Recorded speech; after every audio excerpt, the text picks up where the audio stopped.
Speaking of homophobia, folks, there's a man who works for an organization called the Daily Wire, and his name is Andrew Klavan. He doesn't usually get as much of the spotlight as your Matt Walsh or your Michael Knowles or your Ben Shapiro's, but he's there, and I think the last time we talked about him was the time he played what's the managed democracy game? Oh god, what's it called?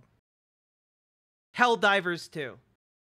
He played Helldivers 2 in like a paid promotion video and then just mangled an understanding of Starship Troopers. It was pretty awe-inspiringly bad. There we go. Anyway, let's find out, because he recently had a conversation. He did a 2-hour-long show talking with Matt Fradd, who is the guy who hosts Pints with Aquinas, which is a show about conservative religiosity, I guess, in the modern age. And well, let's find out what Andrew Klavan thinks about homosexuality, because Matt Fradd confronted Andrew Klavan on homosexuality. So let's find out. Will yet another one of Dave Rubin's former coworkers not bake him a cake for his wedding? Let's find out. Another point we disagree on, and this might be the last point, is what is your view of homosexual acts? I don't think the church, any church, has yet gotten sexuality itself quite the way that I think Christ gets it. All right, so I'm already... I don't know what this guy thinks Christ gets about sexuality, and I am not prepared to find out. And I think that they get it the way Paul gets it. But Paul's kind of cranky about sexuality in a way that I'm not sure is Christ's What about the disciple Jesus loved? view of our bodies. That kind of, it's better to marry than to burn. I guess so. But I think it's actually better to marry than anything. It's like, and the church has always had this thing. Well, I don't know that much about Christianity. Did Jesus ever get laid? Not that is attested in the Bible. Kind of. There are some people who say you can read the New Testament and there's a lot of homoeroticism, depending on your interpretation, or some interpretation of like a sexual relationship between him and Mary Magdalene, or the fact that he traveled around with 13 other dudes all the time. Like the Bible has passages about an undescribed disciple that Jesus loved, like makes special note that the guy who preached love for everyone loved this particular disciple. Like there are some relationships here,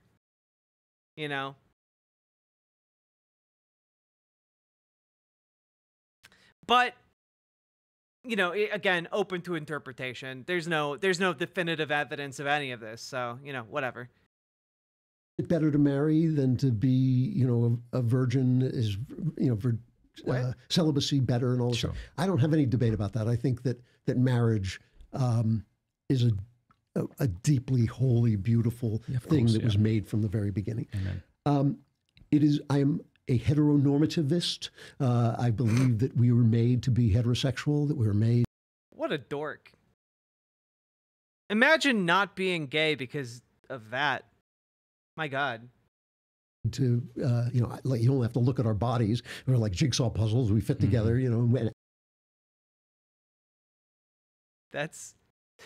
Okay, I know I'm being real pause champ right now, but like, he literally is like, well, when I look at my wife, I just see another jigsaw puzzle to be fit together. And it's like, you realize that penises fit other places too, right, Andrew? Right? The puzzle has a lot of different ways you can solve it, Andrew. That's kind of the entire premise of the thing, actually. That's kind of the entire premise. You're actually describing why some, like, part of how some people are homosexual or, just really into mouth stuff, or, like, this is one of the most incredible statements. This guy is considered a great mind at the Daily Wire. Out of that fitting together comes life, and all of that seems to me to be the center of humanity. But I also know that I'm living my life in the arts. Many of my great friends have been gay people. Oh, okay. So basically you don't want to go full homophobe because you know some gay people. And honestly, like, this is a position a lot of conservatives find themselves in, especially a lot of conservative, like, Christian individuals. They're like, well, the Bible kind of tells me that being gay is not okay, but I know a lot of gay people and they're really lovely and great friends of mine, and I don't want, I just don't want to consider that part. I think that they are born that way. I'm not sure. I think that there's a genetic. That's such an interesting position to take here from someone who is virulently transphobic, where he's like, well, with gay people, it's genetic, but with trans people, they're just asking for it. What's your deal, man? Again, he's just hopelessly out of date and trying to make himself seem hip with the times, essentially. Component to it. This is my personal opinion. I'm not a scientist, but I think it's carried through the mother and it happens in the womb. Yes, the mother is to blame, of course. The mother is to blame for the gayness. Because they've never found it in actual gay people, but it recurs in families in ways that have nothing to do with upbringing. So, for instance, twins, you can have two identical twins and one of them will be gay and the other one won't be. And that's a very strange thing. So I think it's carried by the mother and occurs in the womb. So you're born in this anomalous situation. Yeah, exactly, Holly Holmes. Like, he's carving out a specific exception here because of the people he knows who are good people that he likes. But he doesn't know anyone who's trans that falls into that category. So to him, he's like, well, they don't belong in this very specific category of exception, Where you are not fit for the normal, life-giving, central physical act of being human. And I think that that's a very... being human, what is it? The central physical reason for your body is to make more bodies. I mean, that's why we're here. We're here to, that's why the body is here. This is also one of the weird parts, and this is why sometimes I'm just like, I can't with religion and religious thinking, right? Like, the idea here being that, well, God made us with a purpose, and that purpose is to make more of ourselves. And if you're not fulfilling that purpose, you are actually at odds with God's plan.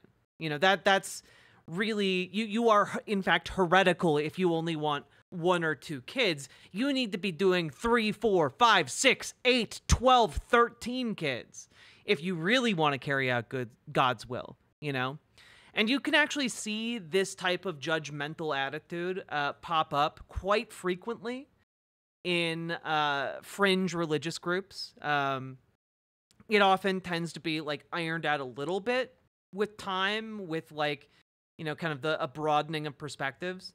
But like, yeah, it really does seem here that he's falling into this category of religious person who thinks God gave you a reason to be here, and that reason is very specifically to make more of yourself, and if you're not doing that, you are in fact sinning actively. here it recreates, right? Which is one of the reasons they have problems with gay people, because they cannot procreate, by P and B, or why they have a problem with trans people, because it affects fertility. This particular point here is one of the points that has been used to demonize gay and trans people for, centuries. It's like, obviously there's more to our lives than that, but that's what, a person can be born with one leg, but man is a two-legged creature. People are men and women. It's not good for men to be alone. To be together and make more life. That if someone is born with a desire that is opposite that, it's certainly an anomaly, and it may be a disorder. It may be some kind of, you might consider it a handicap. So then the question becomes, what do you do with your life? And I'm not sure that celibacy is the right answer. I understand why people would think it is, but I certainly don't feel like I'm the guy who has to enforce that or tell people about it. You know, I just don't. I feel like let each person work out his salvation in fear and trembling.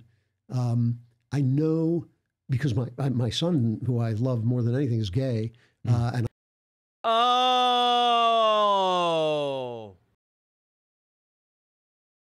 there we go. That makes a bit more sense.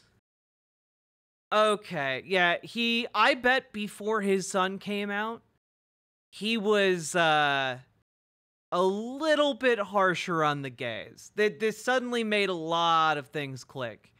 And it suddenly makes me want to revisit a segment that I wanted to do weeks ago and then just kind of fell off my radar. Because Ben Shapiro did an interview with Andrew Klavan's son, where they talked about a lot of different things. And I think maybe we'll take a look at that, just because Andrew Klavan's son also is a conservative commentator. And I feel like if you are a gay conservative commentator, and you are not as big as Dave Rubin, you are going through a really rough patch. Okay. Well, this has gotten a bit on the nose, and also I can sense that this conversation might be going into some choppy water here, because the guy he's talking to, I'm gonna go out on a limb and guess, is not too fond of gay people. And I've asked him this question, and he's like an incredibly honest person. You should talk to him. He's like, yeah. I said, is it, if you leave out the bigotry, because he comes under people say terrible things about him, and he's this wonderful human being. That's got to be hard as a father. It's tough. I do want to show up at each and every door and punch their lights out. Repeatedly in the face. Exactly.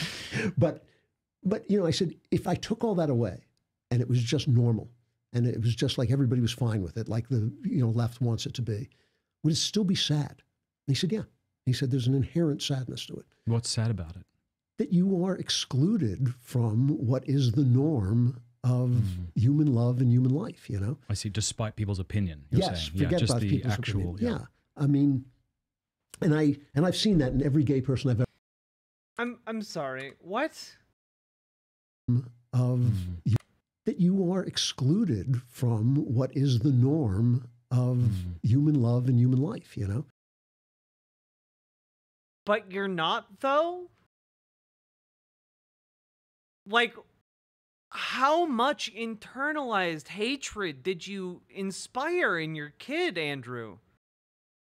Like, it is not sad to be in a loving gay relationship. Like, everyone has a different experience of love. There is no baseline love relationship. Like, one person's love is not the same as a different person's love. They're different people. Your relationship with them is going to be different. And you're excluded. No, you're not. Like, can parents of an adopted child love that child just as much as a biological parent? Absolutely. Can step-parents love a child just as much as a biological parent? Absolutely. You are in no way excluded from normal human love and human life. The only way you are excluded from those things is if society is telling you that you are excluded from those things, because society is telling you that you are wrong and that your relationships are inferior, and on some level you have accepted that argument. That's it. Full stop. And I have a feeling that as kind of his difficult way of navigating his relationship with his dad, like, there are some really hard internalized stances that he's taken on himself and the way he loves and who he loves.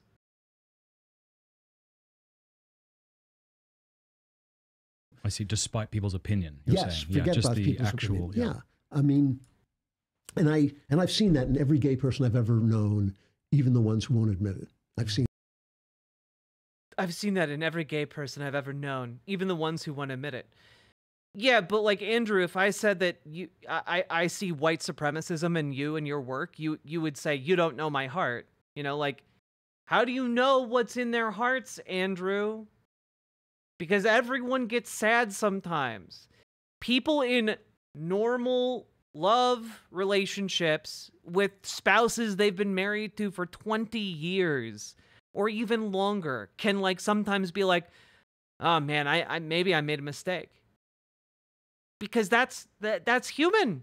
It's human to doubt yourself sometimes. It's human to question yourself. It's human to be sad about opportunities denied to you or missed by you. Like, that's normal, but everyone feels those things. It's not unique to gay people. that sadness. And I guess I just feel like, for me, romantic love is one of the great consolations for life. You know, because life can be very tragic and very hard, but romantic love is one of its great consolations. And I'm not ready to deprive somebody of it on a doctrine. Right. So I don't know how God is going to deal with a person who is in a loving, faithful homosexual relationship. But I have to believe it's going to be different than he's going to deal with, like, Joseph Mengele, you know? I mean, Stalin, you know? I cannot believe that the God I know, the God I talk to every day, is going to say, well, yes, I feel the same way about your having this anomalous passion that you lived with and is dignified and is loving. Like, to me, okay, like, and some people in my community might have a problem with this, and I fully recognize that, but, like, he's essentially trying to navigate the fact that his holy book, by and large, has problems with gay people. You can get into a whole branch of apologetics for, like, you know, Christian theology that is inclusive and non-exclusionary towards LGBTQ people. But the fact of the matter is, like, the book itself, if you're just reading it as written, like, is often used and seems pretty explicitly coded against LGBTQ people in general. And what he's trying to do is basically be like, well, I don't know. I don't know what happens. Maybe God's nice to gay people, according to this theology. Yeah, maybe. Who knows? He's picking and choosing, okay? And he's like, well, you know, you've got real monsters like Joseph Mengele and child molesters and stuff. But, you know, my son is good, though. He's not any of those things. And it's like, well, good. I'm glad your son isn't Joseph Mengele reincarnated, but, like, you have a pretty clear idea here from where you land politically and religiously where your son lies regarding your theology. You're just trying to dodge that. Yeah, keep going. Extrapolate that idea. You're so close. In a way, as you knew how. I feel the same way about that as you. Well, no, that's the thing, Alan Smith. That's the thing. If you know trans people, if you have trans people in your life, in your family, etc., you are so much more likely to be accepting of trans people. If you have gay people in your life, related to gay people, you are so much more likely to be accepting of gay people. People become more accepting based on based on their interactions with people of different groups. That's why people in cities tend to be more accepting of diversity, of diversity of thought, racial makeup, of ethnicity, of cultural distinctions, because they encounter more people who are different from themselves. And so, like, that opens up people's hearts. You know? I found this just a second ago. It's from the Christian right burying Andrew for his hypocrisy here.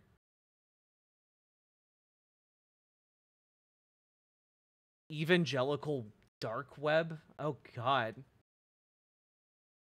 Andrew Klavan's young heretic. Who is this? Sins of the Sun. Oh, my God. In his most recent podcast, Klavan has his son Spencer, an openly gay Christian, attempt verbal gymnastics to justify his sinful lifestyle. Host of the aptly named Young Heretics podcast, boasts his linguistic knowledge, whereby he defines Leviticus and Paul's reference in Corinthians to refer primarily to pedophilia and abusive power relationships.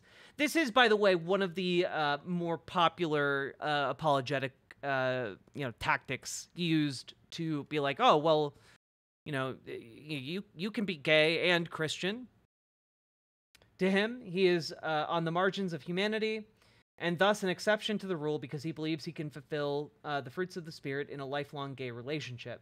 Never mind what Leviticus says, the condemnation of Sodom and Gomorrah, the emphasis on male prostitution and Baal worship, the affirmation of marriage when Jesus quotes Genesis 2:24 and Matthew 19:5, and the Council of Jerusalem's instruction that Gentile believers refrain from sexual immorality depicted in Acts 15:29, which was based on Levitical understanding. Yeah.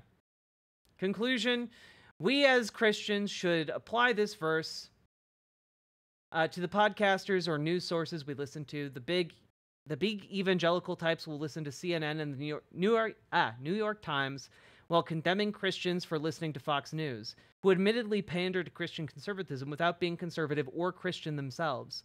While there is some truth that many listen to news at longer length than a Sunday sermon, big evangelicalism fails to recognize the log in their eye that is the leftist media and their propaganda they consume.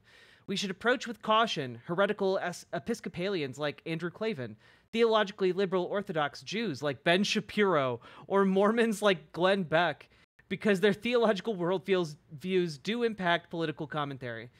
Instead, let us give preference to Christian perspectives in news, embracing the gifts God has provided fellow believers. Let their iron sharpen us. Like, guys, unironically, this is it. No, like, when you really dig down into religious differences like this is, by the way, why Dennis Prager talks about Judeo-Christian values. It's an effort to paint over the cracks in this kind of religious coalition. Because fundamentally, like, deeply conservative religious folks are willing to kill and die over religious differences. Whether it being like within different sects of Christianity, or whether it is between Christianity and Jewish people, or Jews and Muslims, like these conservative fundamentalist types are willing to slaughter people of different religious beliefs than them. And when you really drill down into it, that's what this person is writing about on this evangelical dark web website.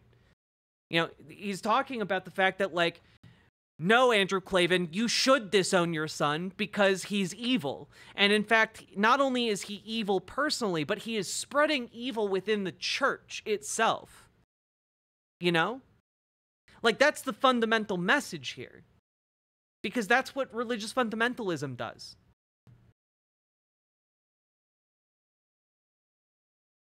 Thank you for that find, Paladin. I appreciate it. Also, for a new segment coming up, can you find me the Trump interview that you think is the most funny from recently that we can go over? Because I was debating which one to go with, and I thought I'd trust your judgment over my own on this one.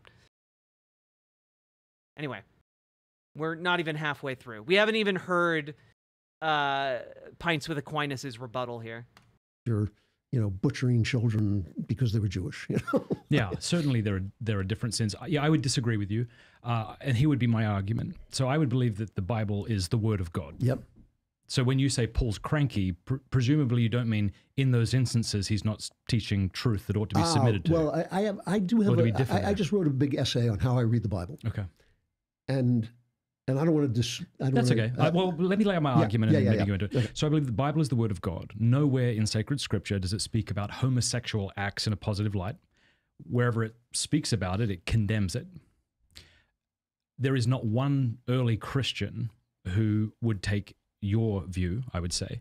And I would say that they stand against the grain, against that first century Greco-Roman world where homosexual practices were tolerated or maybe even celebrated in certain instances, I'm not sure. The first Christian I can find to... I guess. The early Christian churches in Greece definitely would have been super, super against gay interactions.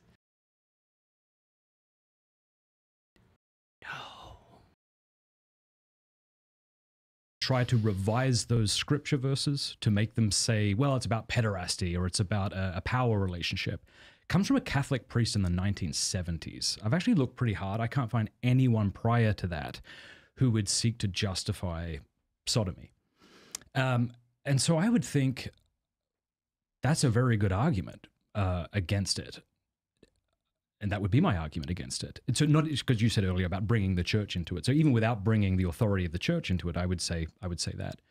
I would also say I don't like the words gay and homosexual because it tends to put people in a box. All right. What's the new word? Prefer. I mean, people can identify however they wish. They can say to me whatever they are, but I prefer same-sex attracted, like so someone has same-sex attraction. And part of me thinks, all right, whoop-de-doo. Like, it's not us versus them. It's us. All of us deal with perversions in our sexuality. A man might wake up in the middle of the night after having a sexual dream and desire to masturbate. Is that natural? Well, yeah, it's natural that he should desire to seek sexual pleasure after having been brought to that edge. Man, there are few things weirder and more funny to me than, again, religious fundamentalists trying to talk about anything remotely sexual.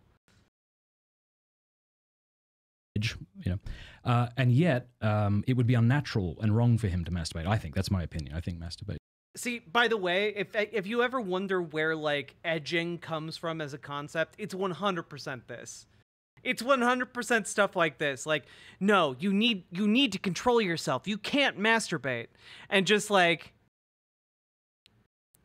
a guy going back and forth until like either it is ruined, in which case it appeals to one kind of person, or it is successful, for lack of a better word, and that appeals to a lot more people. Unnatural. I think it's also the case that if my wife and I were to marry, and we had that is it, John Bogardus. Like in his heart, what this guy is describing is that there aren't actually any gay people. That's why he wouldn't describe anyone as homosexual.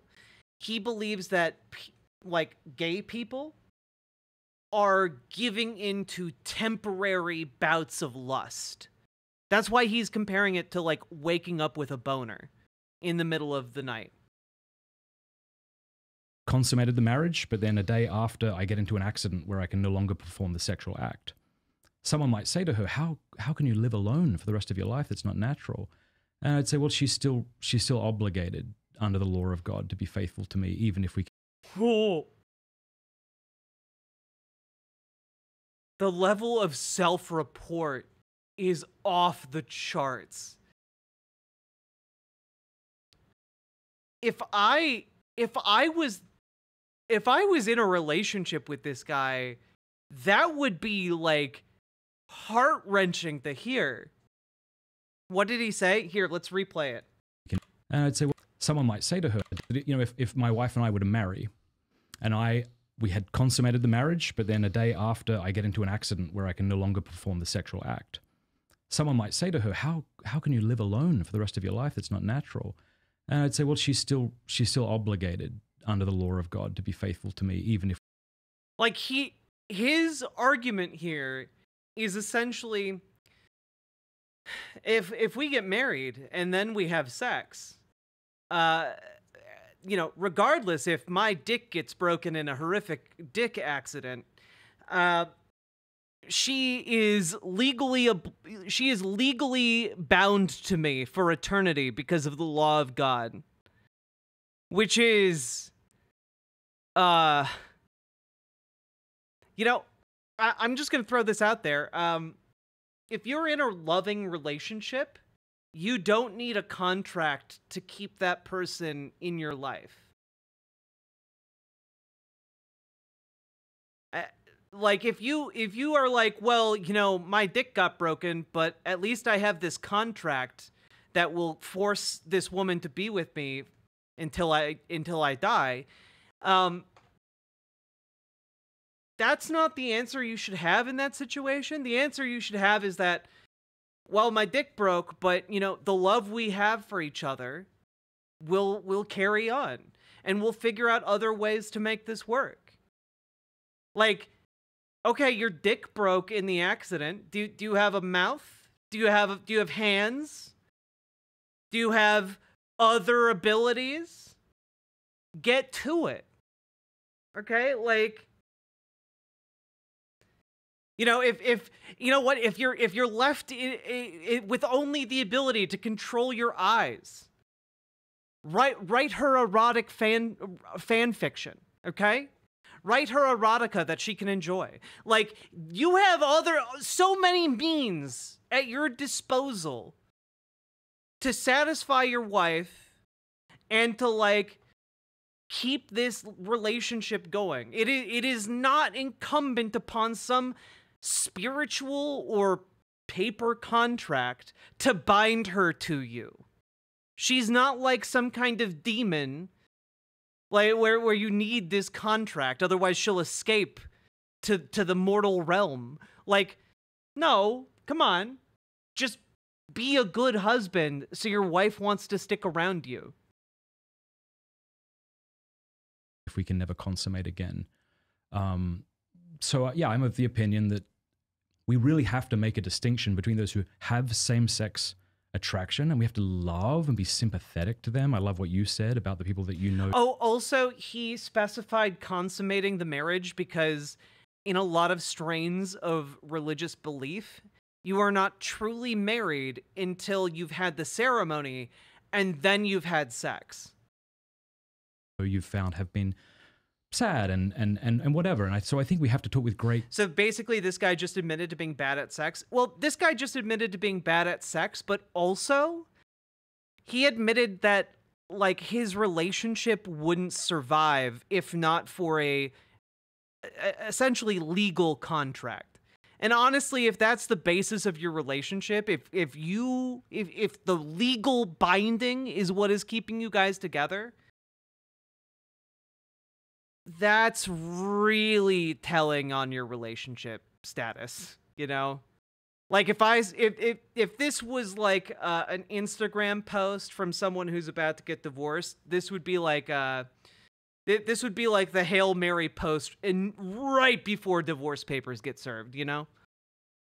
Gentleness and tenderness to people not as if they're different to us, but that they're like us. You know, if I get into an airplane and I meet a woman who's not my wife, and I find myself feeling strong sexual desire toward her, that's not a sin, but it would be a sin to act upon it. And likewise, I would say if someone has same-sex attraction, even strong same-sex attraction, that's not a sin, but to act upon it would be. So I don't know how you get around that argument unless you say the Bible does teach that sodomitic acts can be noble, or that what Paul and others say about it, they're just wrong, or by saying, well, we've misinterpreted those verses, we can reinterpret them differently. But then I want to say, how come it took us 1970 years to figure that out when the gates of hell should not prevail against the church? Yeah, well, first of all... I mean, it took us a long time to figure out a lot of things, so I don't know. A lot of people also thought being gay was fine for a very long time, and you know the Christian church kind of ignored that. You know, my reading of the Bible is different than yours, but it's not so different that I disagree with you. I mean, like, so it's actually irrelevant to this conversation. Oh. So you were lying earlier. You were lying when you were like, oh, I don't know. You do think your son is living in sin. So you just don't want to say it directly. That's really, really sad. Let's go there anyway. What's that? Let's go there anyway. So how do you read the Bible differently than me?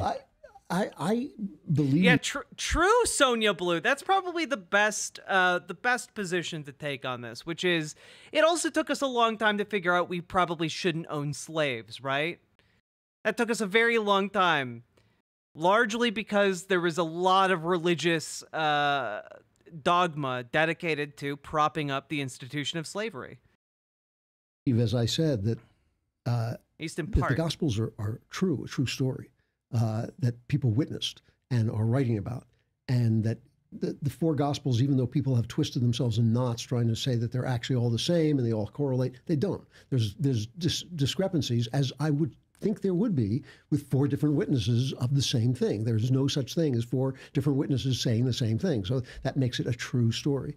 I think it's written by... I mean, I don't think discrepancies between witness accounts make it more true. That seems like faulty reasoning. Inspired men, but it's written by men. Okay. And they have personalities. Right. And their personalities, like all of our... The only voice to me... it always bothers me when people quote Paul. True, clever chimera. It took us a long time to figure out washing your hands and covering your coughs helped prevent the spread of disease. Took us a while to figure out germ theory. Say it's the word of God.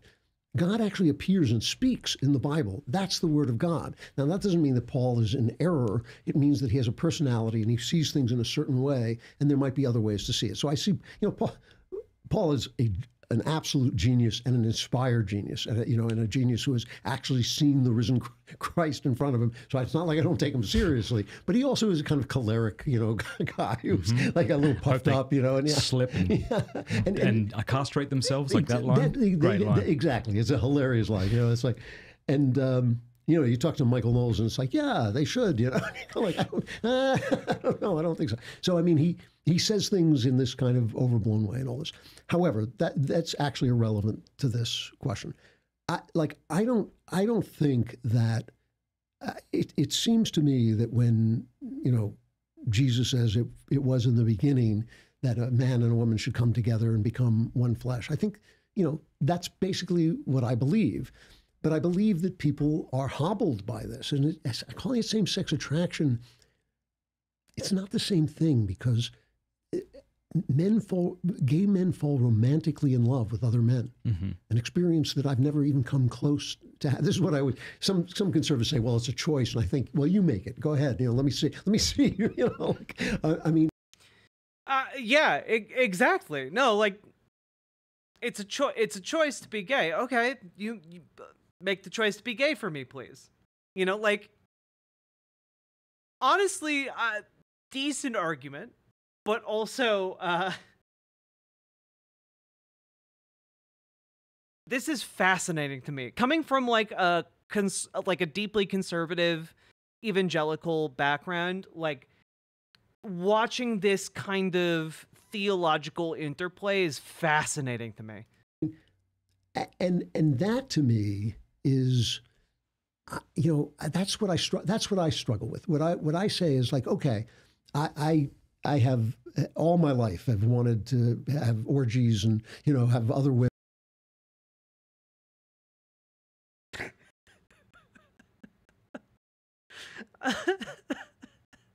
Can we please get that sound clip?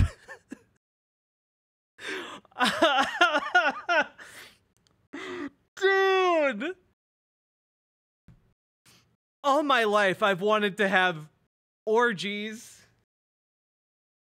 Women and I meet women all the time. And listen, I worked in Hollywood. I'm sorry, what? Have orgies and have other women and I meet women all the time. Did Andrew Klavan just out himself? Did Andrew Klavan just out himself? You heard that, right?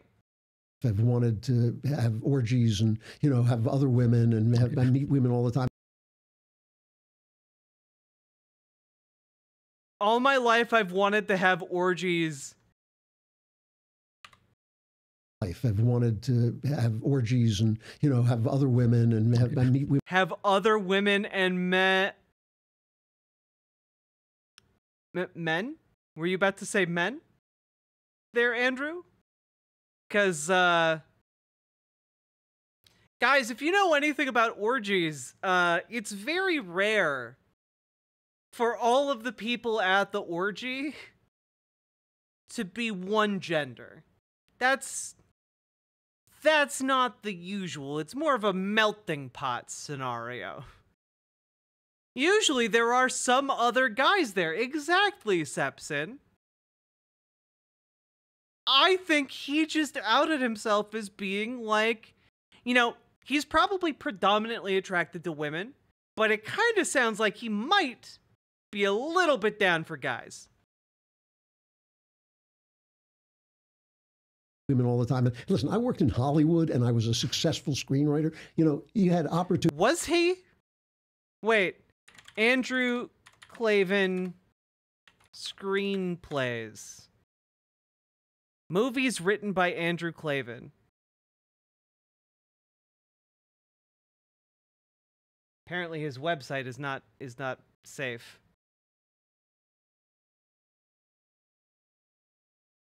All right, let's take a look. Andrew Klavan. What has he written?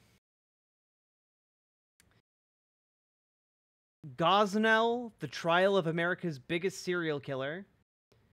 A bunch of Andrew Klavan things. Dark Hearts, Haunting Melissa, New York City Underground, One Missed Call, Don't Say a Word. Wait, he wrote the novel Don't Say a Word and the novel True Crime? And then A Shock to the System, White of the Eye. What? Oh, he's also been an actor. He was in Lady Ballers. Okay. Just Daily Wire things. I'm sorry, what? Yeah, we're what? Is that the voice actor for oh god, what's his name? What's his name? Sorry, Star Wars Knights of the Old Republic. Voice actor. I'm sorry, I need to that's the voice of Carth Onasi, right? This is Carth Onasi. Like, it sounds like Carth Onasi. Is it not him? Oh man, I hope it's him.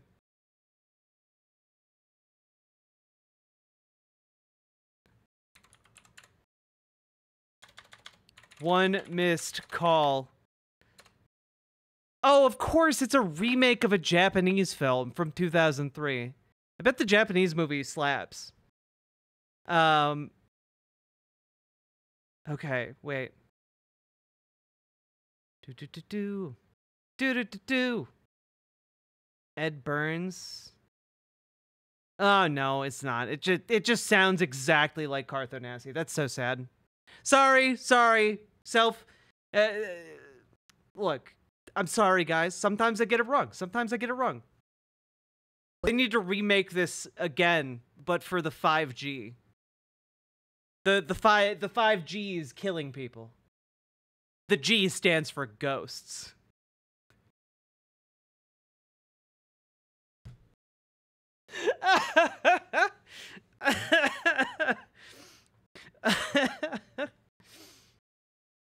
Oh god, I'm really happy. We've gone down so many rabbit holes.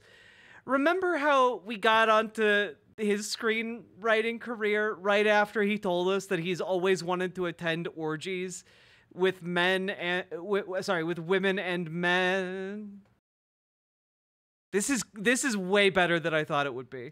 Opportunities, and believe me, I was not sitting around going like, "Oh, this is horrible." I was thinking, what I would tell myself is just picture, your children telling them you're moving out, and then you go home. Yeah. But it was a struggle. It really was, and so I understand that attraction is not the same thing as that I have a romantic partner in life, which is to me.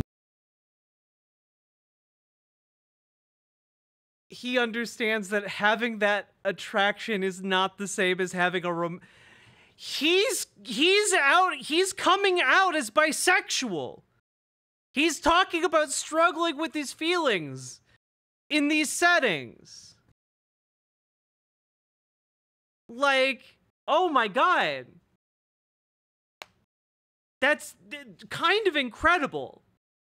They always do this? Yeah, but it's like he's like coming out as bisexual, but like no one around him gets it. And he's like, well, but the difference is I would never marry a man. I would never have a romantic relationship with a man. I might fuck one on occasion, but I'd never, marry one or have a long-term relationship with one. And like, that's, a lot of bisexual people feel that way about like certain, like men, women, whatever. Like some bisexual people be like that. And like, no one's asking you to be a life partner to anyone, Andrew. You don't gotta do that. If you just want one night stands, you can do one night stands. It's fine. The most fulfilling relationship in my life.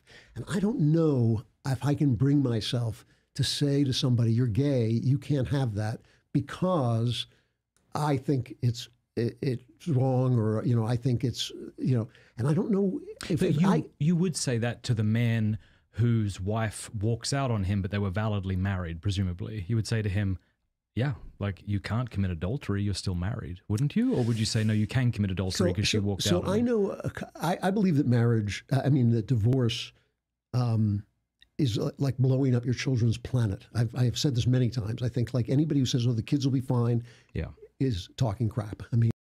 Hey, Andrew, is it better for the kids to see their parents fighting all the time?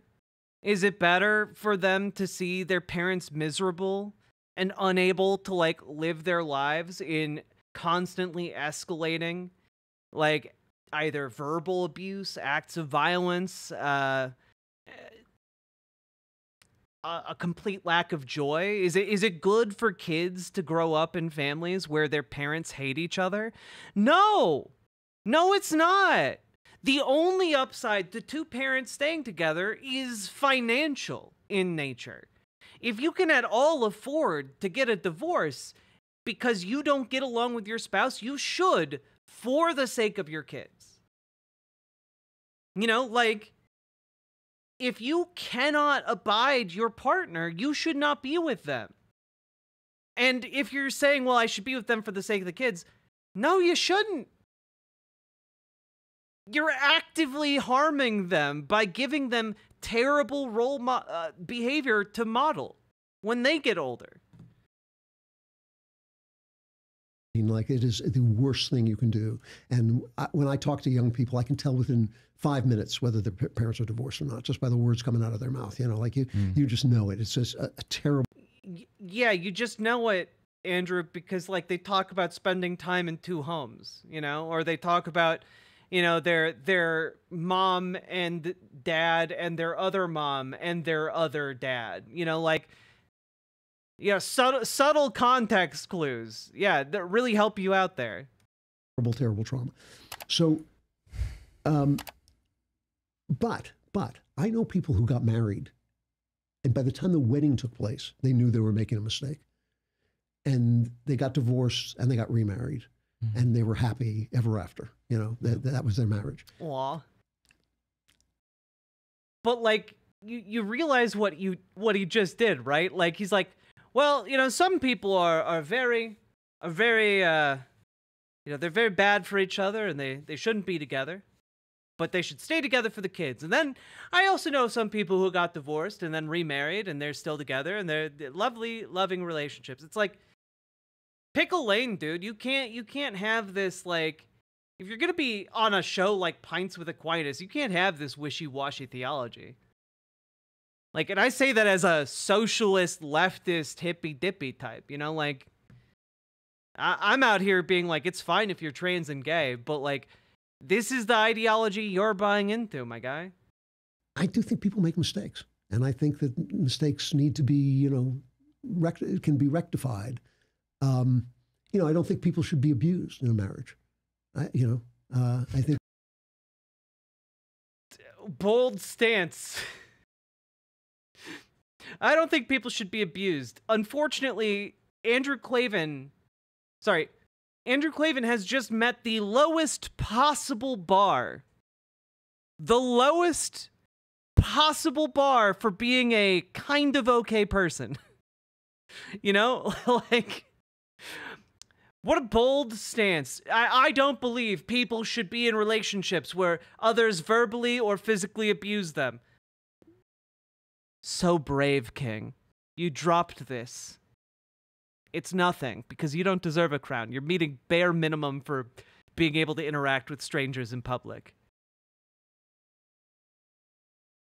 Wait, didn't this guy say that gay folks are because of something that happens in the womb, and then he has a gay son? Is he blaming his wife for his kid being gay? Yes! That is what conservatives do in this particular instance. He's basically saying that his wife made his son gay because of stuff that happened in the womb, and usually that is used as like a way to impugn the wife for having done something wrong. Call me controversial. Yeah, I know. Patriarchy You know, and I think stuff. if your husband is beating the crap out of you, Yeah.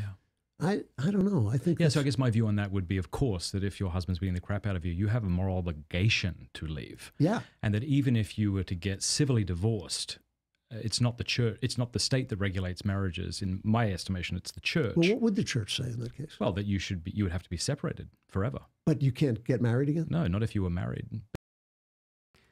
Yeah, because in this guy's worldview, if you got married, that is an eternal contract that got filed in the legal office of God. And if you want to knock on God's door to try and get that contract amended, God's going to tell you, fuck off. You signed this contract and you are now bound for eternity or until one of you dies. You know, like that's effectively the argument he's making. Remember that's why earlier in this video he talked about, like, if his dick didn't work anymore, his wife, he wouldn't be worried, because not that his wife loves him and would stand by him, but because he has an eternal contract between his wife and God and him. Like, that's where this guy's coming from. But I mean, Christ says this: if you leave your wife and have sex with another, you commit adultery with her. So it's just being obedient to the words of Christ. It's a hard, bloody rule, but where else are we going to go? Well, he made the exception for adultery, didn't he? Well, I think that term can be translated perhaps to mean something more like invalid. So I would agree, like with your friends, if they were to get married, but perhaps they didn't know what they were consenting to. Or perhaps two people go out and get drunk and they get married in Vegas and they wake up not knowing what they've done. We would say, well, you actually haven't been married. So that we do have a procedure in the... Your argument, though, is that, like, they couldn't consent because they were too drunk to remember anything. Like that's your argument here. That's not a procedure that prevents like any of this from happening. Because again, if someone's getting married in Vegas or not, they can still wind up in a relationship where their husband beats them or their wife beats them. Like, that can still happen. And his solution is just like, sucks to suck. You signed the eternal contract. Deal with it. The church called annulments, Right. which is not Catholic divorce. It's a declaration by the church that you're not married. So I do believe that that's possible. But I would condemn adultery, and I would condemn... Yeah, so if my wife left me today, just picked up and left, even though I'm so fantastic. Yeah. Who could blame her? I would have to live without a wife the rest of my life. And if I were to try to seek out a woman while being married, I would commit adultery with her. And that's bloody hard. So I agree with you, and I like what you're saying, because I think that's psychotic, man. That's like actually psychotic. Oh no. Men moving out and then you go home. You know? But it was a struggle. It really have to be separated forever. But you can't get married again? No, not if you were married. But, I mean, Christ says this. If you leave your wife and have sex with another, you commit adultery with her. So it's just being obedient to the words of Christ. It's a hard, bloody rule, but where else are we going to go? Well, he made the exception for adultery, didn't he? Well, I think that term can be translated perhaps to mean something more like invalid. So I would agree, like with your friends, if they were to get married, but perhaps they didn't know what they were consenting to. Or perhaps two people go out and get drunk and they get married in Vegas and they wake up not knowing what they've done. We would say, well, you actually haven't been married. So that we do have a procedure in the church called annulments, which is not Catholic divorce. It's a declaration by the church that you're not married. So I do believe that that's possible. But I would condemn adultery, and I would condemn... Yeah, so if my wife left me today, just picked up and left, even though I'm so fantastic. Yeah. Who could blame her? I would have to live without a wife the rest of my life. This guy and if sucks. I were to try to This guy sucks. seek out a woman while being married, I would commit adultery with her. And that's bloody hard. So I agree with you, and I like what you're saying, because I think what you're talking about is the messiness of human life. Right. But abuses don't negate the use, and there are still God's laws that I think we ought to submit to. Hey, thank you. That was just fascinating to me. Thank you for indulging me on that one. Seeing Andrew Klavan come out is a bit shocking.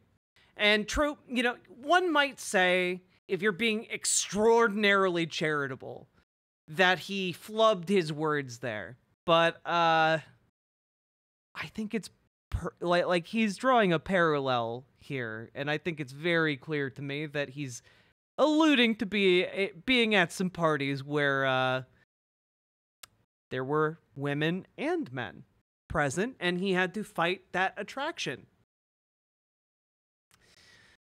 So, I'm just saying, I'm a bit shocked. This is pretty... I don't really know what to say to close out this segment, but it was absolutely fascinating to see that this religious interplay between like highly, highly conservative ideologues. And yeah, we learn something new every day, folks. You didn't come into this thinking you'd learn that Andrew Klavan may very well be a bisexual man, but here we are. Or pansexual. I don't want to be canceled. He might be either. We don't know. Anyway, I'm going to hit that segment button, folks.